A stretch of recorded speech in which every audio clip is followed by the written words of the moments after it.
Joseph Campbell said that myths are stories that never took place but are forever true.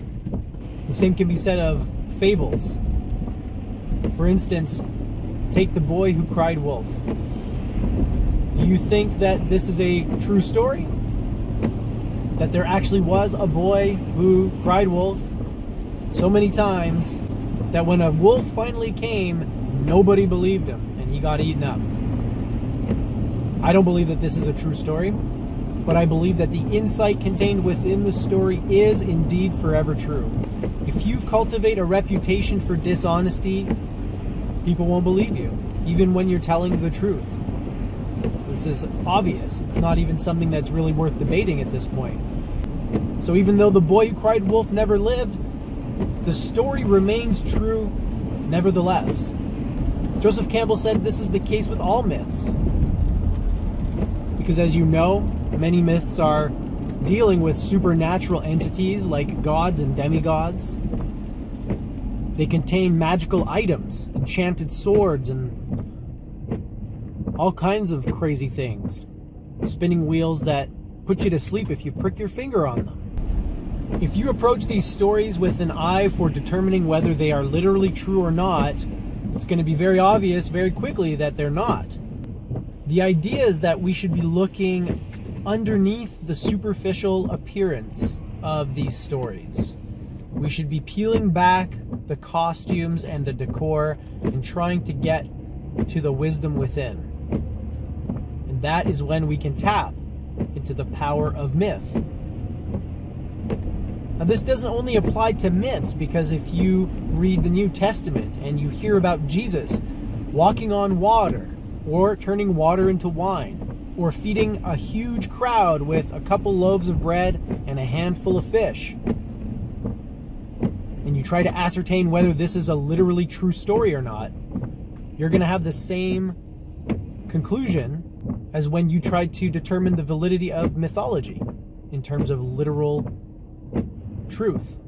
But again, if you peel back the layers and you learn the secret language, the coded language of mythology and of scripture and the mystery schools through which many of our ancient ancestors were initiated, if you learn these things and you peel back the layers, you will find new meaning in those stories. Meaning and insight that you could never glean from a literal interpretation.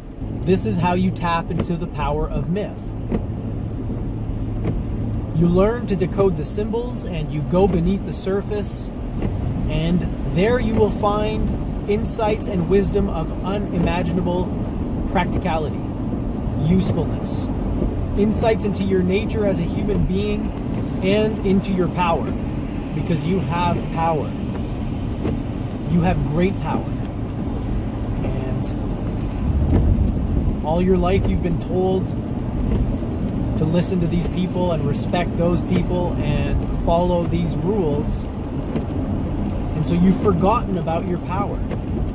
But myths and fables and some scriptures can help you relocate that indwelling power that you have. See, I have a theory about mythology and where it fits in the grand scheme of things.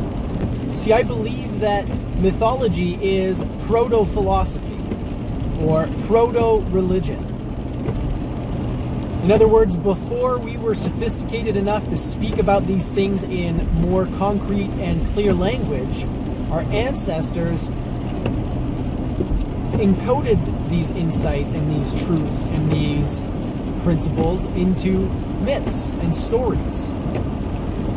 Sort of like the last vlog I did on the Philosopher's Stone. I think part of the reason was to keep the wrong people away. To make sure that only those who are ready can be initiated. And so the way that our ancestors did this was by dressing up the secrets in mythological garb. Instead of telling you about your power and your role and your purpose, they would talk about deities or heroic figures like Hercules and Achilles. They never told the listener or the reader that in actuality you are the hero.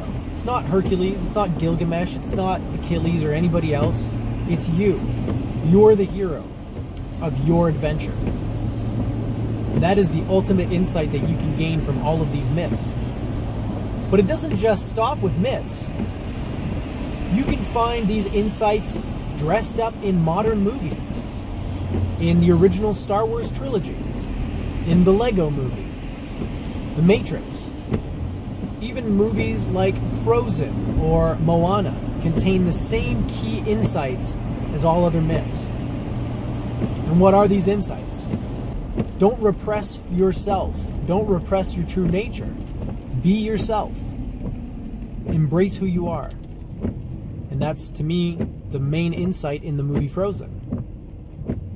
Because Elsa, of course, has great power within her, but she is taught by her parents to repress that power and to hide it and to try to never use it. And, as Carl Jung said, what is resisted grows stronger. So you end up with the situation in the Kingdom of Arendelle. Perpetual winter, right? Because when she snaps and she can no longer contain that power, her true nature, her authentic self, it bursts forth and is uncontrollable. And it creates havoc in the entire kingdom. And then at the end, when she finally accepts herself and allows other people to come in to her life and into her heart, she is able to control her powers. And so it's kind of a blueprint for all of us. Because we all have moments where we are Elsa, where we are told not to be who we are, or to be less of what we are, or to hide certain things. Whether we're told explicitly or implicitly to do this, it doesn't matter. That's the message we get, and so we strive to be something that we're not, or to hide what we truly are. And in my personal experience, that always leads to carnage and chaos. And as I've said before, eventually there is a reckoning. So that's a big insight that I get out of that movie. Now you might be wondering why a grown man is watching Frozen multiple times, because obviously I'm quite familiar with this movie. I have kids, okay? So a lot of this stuff that I have discovered through the works of Joseph Campbell is because I've been watching a lot of kids' movies, and they tend to stick to the monomyth pattern very faithfully. The monomyth, the hero's journey, it's a pattern which is found in all of the greatest stories of history, from ancient times to modern times, from Gilgamesh to the Matrix. Or another one of my personal favorite movies, Gladiator. Gladiator with Russell Crowe, it sticks to the pattern of the monomyth faithfully. And unless you know the pattern, you're not going to identify all the different hallmarks of it. But Gladiator has all the hallmarks. It has the hero. It has the mentor figure in Marcus Aurelius. It has the journey, right? First we see the world as it is for Maximus. He is a general in the Roman army. He is the Emperor Marcus Aurelius's right-hand man, and he has a family in Spain. And this is the world as it is before the adventure begins. And that's a hallmark of the monomyth. All of the stories have to introduce you to the regular, ordinary, everyday world, because that's where the adventure starts. Okay? Then something happens. There's a call to adventure. Oftentimes the call is refused, at which point the hero is thrust into the adventure. Right? Marcus Aurelius tries to give Maximus the title of emperor after he dies. Maximus refuses. He doesn't want it, which leads to one of the best lines in the movies. Marcus Aurelius says, "It's exactly because you don't want it that you have to have it." In other words, people who want power are the worst people to have power. So when you encounter someone like Maximus who says, "I don't want it, the burden is too heavy, I'm not good enough," that's exactly who you want. Take notes. Take notes if you're a politician, if you're a business owner. Take notes. The person who's eager and who wants to be the boss, they're the worst person. So anyways, Maximus refuses the call to adventure. Commodus assassinates his father, tries to have Maximus assassinated, and what happens? Now Maximus is in the adventure anyway. He tried to refuse the call, he tried to refuse it, but the universe doesn't give a shit what you do. You're the hero, you're going to be thrust into it, and it might not be pleasant if you resist. And it isn't pleasant for Maximus. He loses his family. And then he goes on this great adventure and his great journey for revenge. Of course, the hero's journey isn't always about revenge, and it most often is not. And even in this case with Maximus, it's not necessarily about revenge. It's about closure. It's about closing the chapter on this part of his life. And of course, it ends with him rejoining his family in the Elysian fields. Beautiful ending. But anyways, the point is this. All of these movies that resonate with you, that resonate with audiences, that break the gates and, sell millions of tickets, all the classics, really, they all adhere to the monomyth, to the pattern of the hero's journey, and they do so faithfully.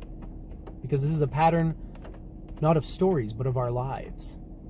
The monomyth is not about heroes adventuring and slaying monsters. It's about us. It's about the individual. And it's about the hero's journey, which is the life journey of each individual. And there are patterns to our lives. And there are phases or cycles. And these things vary depending on who you are and where you live and what you believe. But underneath all of those superficial differences, you have the exact same pattern and the exact same structure. So I will talk more about it, and I'll get into more specific details about the monomyth in future videos. But for now, as you're watching movies, try to identify some of those patterns. Try to see if you can't pick out some of the archetypes, like the mentor figure, the Gandalf of the movies, right? The one who tutors the young hero. Sometimes it's a wise wizard, sometimes it's a trickster. Comes in different forms, but it's usually there. The hero always has a mentor figure. Try to identify the call to adventure. What kicks off the adventure? Try to identify the stage where they're introducing you to the ordinary world, and see if you can't start to pick these things out in movies. Because if you do, you'll start to pick them out in your own life. You'll see how the pattern of the monomyth is the pattern of human development and human flourishing. And all of the hallmarks of these great stories can be found in our everyday lives. Or at least I find them in my everyday life. Anyways, that's it for me. Thanks for joining me again on another rainy day here in Victoria, BC. And don't forget to live well, because how else are you going to live? See ya.